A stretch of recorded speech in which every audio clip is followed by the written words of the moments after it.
So the video you're seeing now is clearly not what it looks like this winter for disc golfers, but with or without snowpack, dozens will hit the course in the Twin Cities this weekend to ensure families in need can put food on the table. This Saturday is the annual Ice Bowl, a tournament that raises money for area food shelves, and I'm joined by Charles Hutchinson. He's the tournament director and owner of Gotta Go, Gotta Throw, a disc golf shop in Golden Valley. Thanks for coming out today. Thank you for having me. Now, before we get to the tournament, let's talk about winter disc golf. Minnesotans are dedicated to the sport. I mean, there's really no off season for them.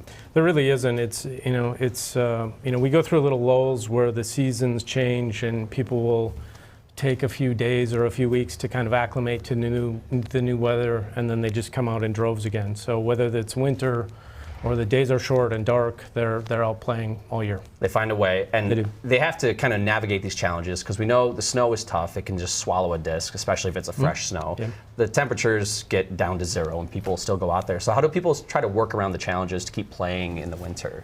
Well, they modify their equipment in a lot of ways. People will get out their winter gear and they'll start playing. There's a set of gloves that people will wear that they can actually wear while they're throwing.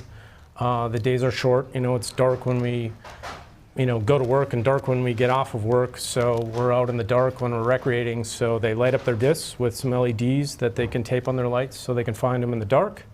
And then if and when we have snow, they will put ribbons on the discs that are just a 3-foot stretch of ribbon that you'd wrap your Christmas presents with, so they can work as a streamer, so when the disc goes down in the snow, they can find the disc. The ribbons kind of fluttering in the wind. They will, yeah, and they don't really, generate much resistance, so they don't affect the flight of the disc that much, and then they're always the last thing to go in the snow, so it makes the disc easy to find.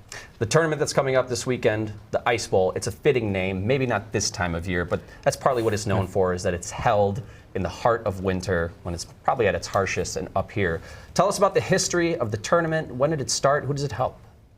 Well, the Ice Bowl is a series of events that happen between the middle of January into the end of March.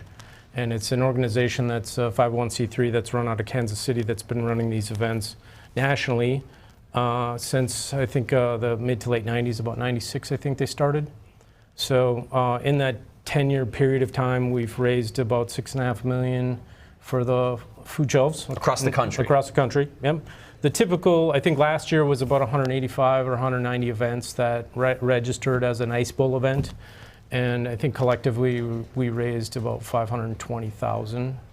Our event last year had about 250 participants, wow. And I think we raised about 12 grand. And where does the money raised go towards? We mentioned food shelves. Yeah, so every event kind of registers locally on the local level with whatever food shelf they choose. So our event has always been, this is I think the 28th year that we've been running this event. So we've been doing an event every year since this started, and we benefit Second Harvest. Second Harvest. Yep. So for someone who wants to maybe participate this Saturday, give us a quick rundown of how tournament day looks. So we're at Brookview, which everybody knows is a ball golf facility. Brookview gives us the property as soon as they close down for golf operations, which is usually around Halloween time. This year it was a little bit later because it was a crazy year weather-wise. But as soon as they're closed for golf operations, we put 2 18-hole disc golf courses in there, and it's free to play disc golf all winter. So that's the venue. We have an opportunity to play one round or both. So you can come and play a morning round. There's 2 courses, so there's a short course and a long course. So it's not a huge commitment of time. Most of the people that come out and play this event will play both. It's otherwise free to play disc golf at Brookview all winter. And they're just trying to promote their facilities, and they have a bar restaurant on the ground, so it's a great venue to go and recreate. And they have a bunch of other stuff happening there. But the activity in the fundraising part of our event is that we have a registered pay-to-play, and so we have some food service and stuff that we do to accommodate the people that come out and play. But the vast majority of the fundraising comes out of the auction that we do. That's right. So there's a silent auction that runs all day that starts in the morning, and people go out and play their morning round, and then they come in for lunch, and they will run through the silent auction tables. I have probably about 50 or 60 really awesome items if anybody has anything to donate.